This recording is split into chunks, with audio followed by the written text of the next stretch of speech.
Hello again. I stopped by again just to say hello. Um, I made a video earlier where I was working on my house, and then I showed you in that video a feed sack that I had. It's actually a grain sack. This was a sack of, this is over 100 years old. Well, I tore it into squares.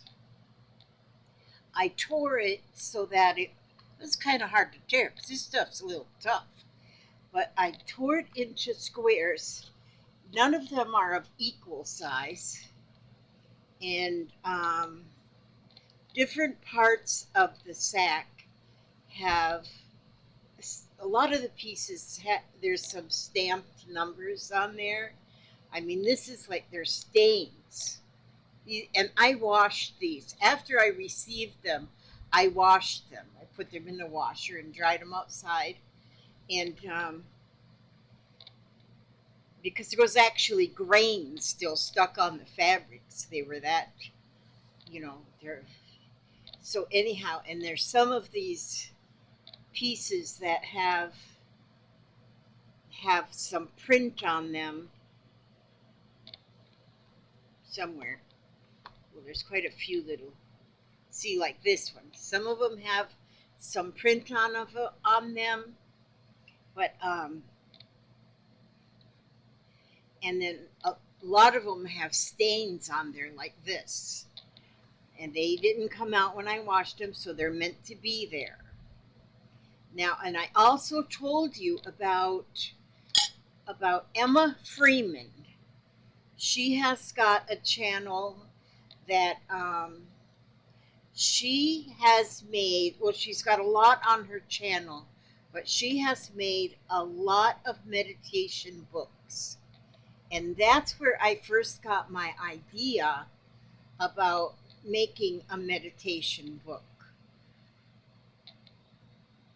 That one's got quite a bit of print on it. So all of my squares are a little bit different in size, but pretty much the same. This was my first meditation book that I made. What did I do with my book? Oh, it's there. This was my first meditation book. This one here, I put quite a bit into this. My plan was to just do straight stitching on every page, and I ended up actually doing more than that by putting in trims on the pages. This one I just had just different kinds of fabric, different shapes of fabric, and but I put trimming on around each piece has trim. And so that's what I did on this book, with the last page. It's got some wider trim. But that one, this one here is finished. Well, then, watching Emma, I saw some that she made, and I was very inspired. And I knew I had this feed sack that I wanted to do something special with it. And so I just took and I got a couple more sacks still, but so I took the whole thing apart. I mean, I just tore it into strips and pieces. And so, and I'm just doing slow. I I bound it together just with stitch, with the raw edges. All the pages have raw edges. All the pages are of different size. And all I did on them was some slow stitching. With this one, a circle. I started this one with a circle. I want to study more on the circle. The circle is a symbol that it means so much. And so I want to do some more research on the meaning of the circle symbol, because there's a lot of meaning to it. So I put that circle on the first page, and on the second page I just did a row of of seed stitches, you know, that just these wonky stitches, they call them seed stitches. I put them there on that page. And I did this kind of copying what Emma did on one of her pages, and she talks about what she called a poetry. I can't remember what she called it, something. But I love how this looks with that ragged edge. And I think about this fabric being over 100 years old. These feed sacks were over 100 years old that I got, and I think about what all has evolved in those 100 years in our world. So many changes, so many things in our world, and and when you want to meditate or just, gosh, just get lost in thought, and you do some slow stitching on this type of fabric, it, I don't know, it might be just me, but I mean the feeling that you get. Um, this here image too is another one I just kind of copied off of Emma. She did that one too. But see how there's stains on the pages. But and these sacks, these type of sacks that they put grains in, mostly like for animals and things. It's these have been this one sack has been at many farms because they would deliver. Like I can only go by my living on the farm in the 50s, and how a lot of our grain we did ourselves in the fields, but a lot of the different grains came in this type of sacks. Either these are gunny sacks, croaker sacks, burlap bags, whatever you call them. And but when you had a new delivery with more feed, then they took the other sacks back because then they would refill them. You know, they were like, you know, they were refillable. So then when you think about these sacks that the grains were in, and how many farms have they been on? How many places have they been? They've and the work that people around them did. It's just amazing. It amazes me. It amazes me to be sitting here in. I have such simple things around me. I have my coffee pot. It's a drip coffee pot, right? Mr. Coffee. Back then they had to grind their coffee and they used usually a percolator. Sometimes they didn't have a percolator. They just boiled their coffee and then strained the grounds out. And so much has changed. I got a microwave oven in there. Oh, nobody had microwave. They cooked on fire.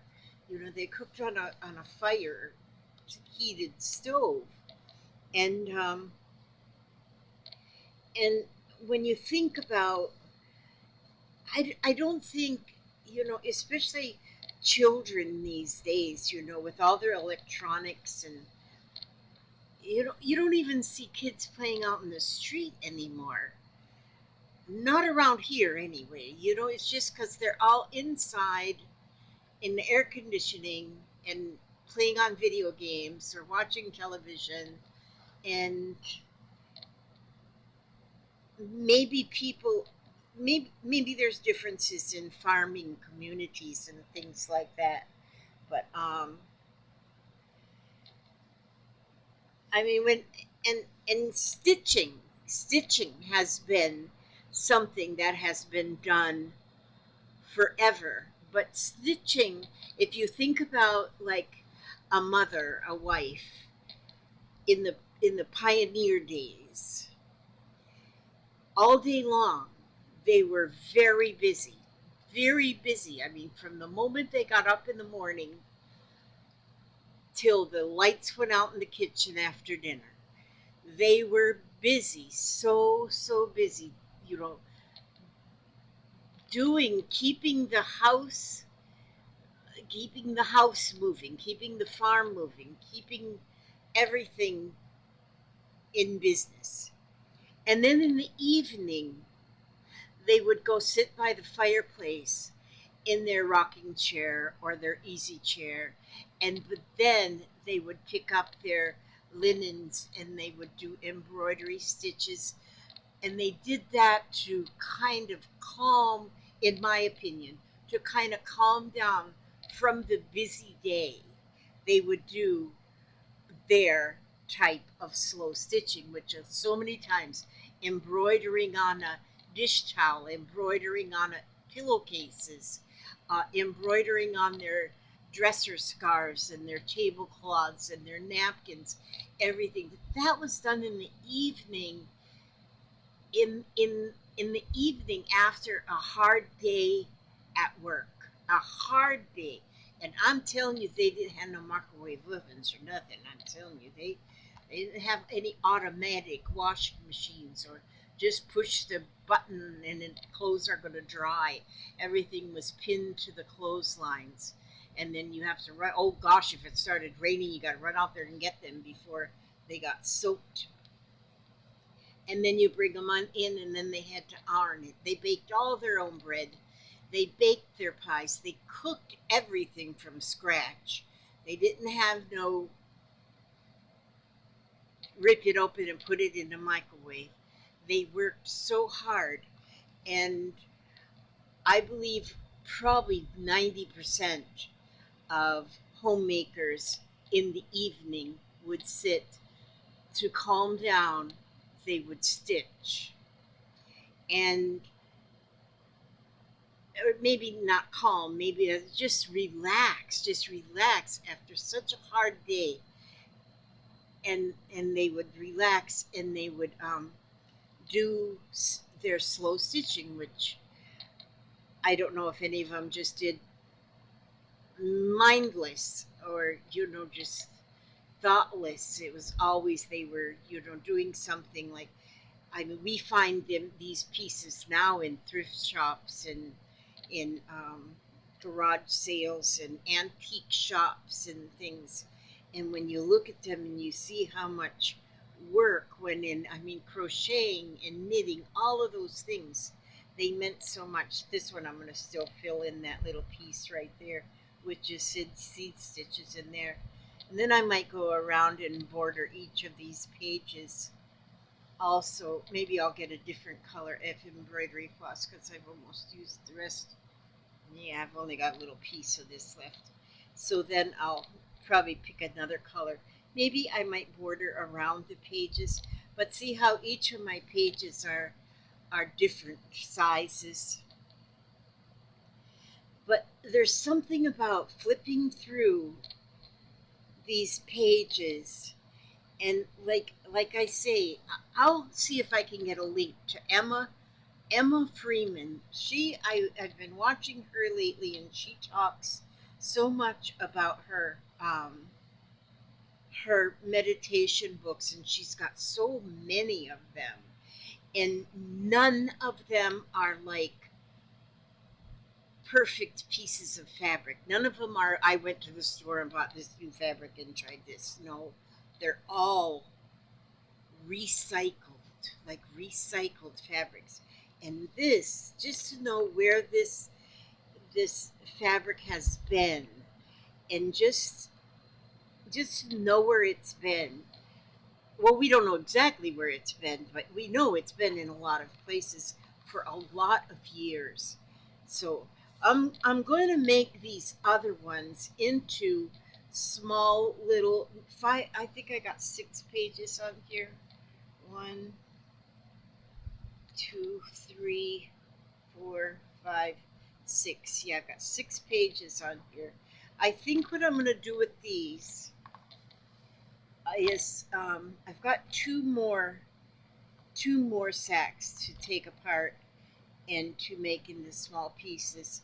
And what I think I'm going to do is I'm going to just take 6 pieces and bind them. Like I'll just take 6 pieces, just however they come, put them together and bind them. And then when I do have my sale,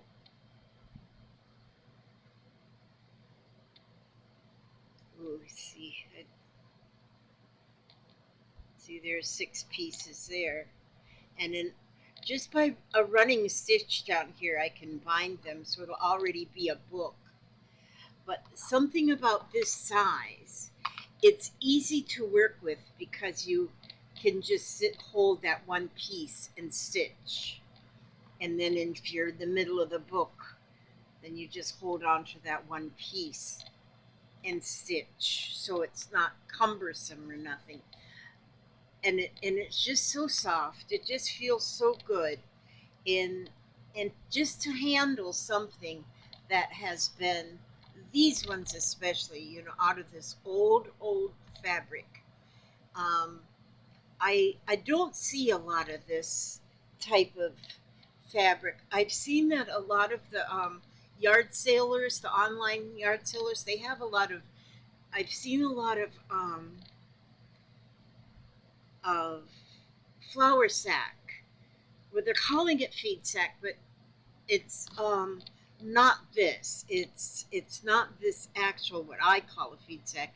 It's more of a like a flour sack, because the flour sack that they had years ago, in which you still can get flour in these big 50-pound bags of flour. You can still get it in the cloth bags. They're hard to find, but you can get them that way.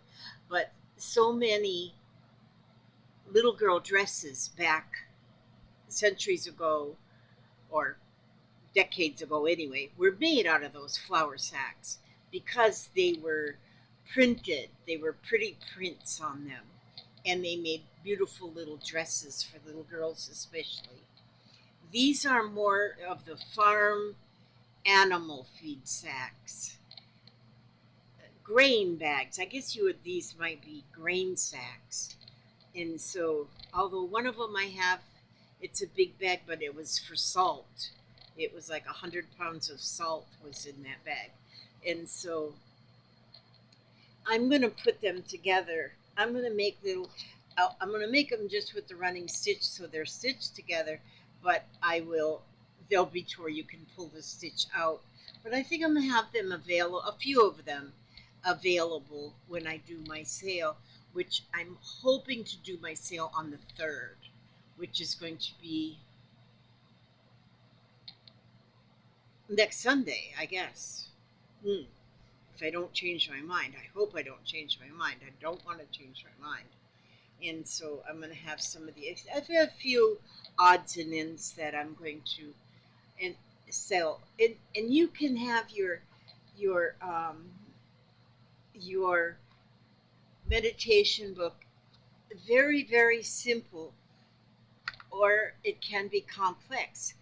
Emma took some of hers, and actually after she had them done, like this far done, she took them and buried them. For 30 days she had them buried to see what earth would do to her books.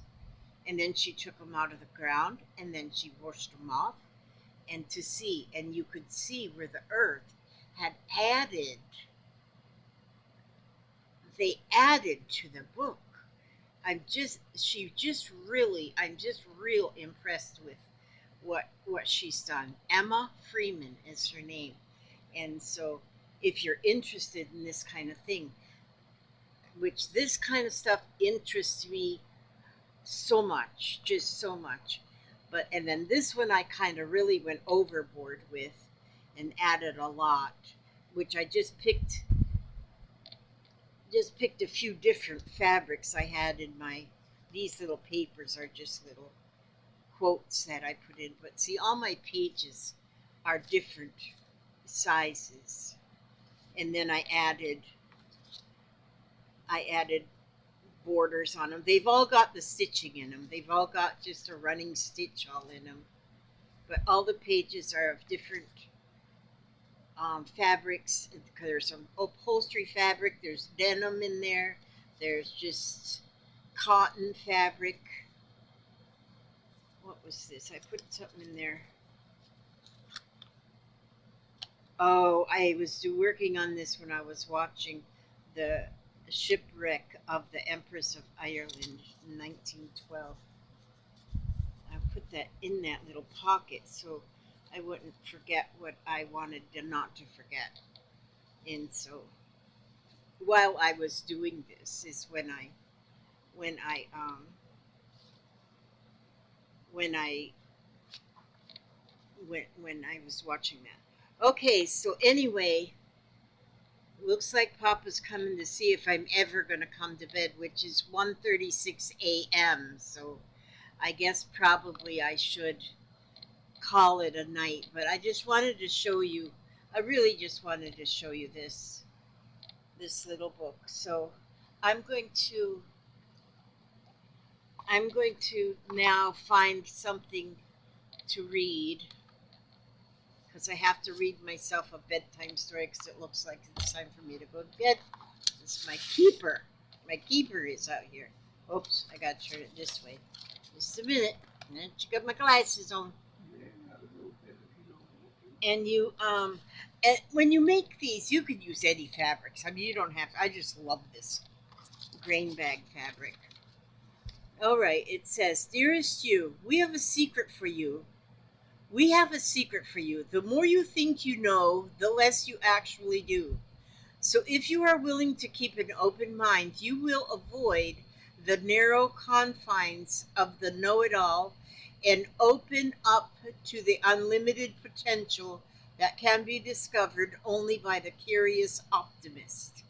Curiosity always, no, Curiosity allows you to discover new things, see the world from a different perspective, and find answers to questions you might not even know you have.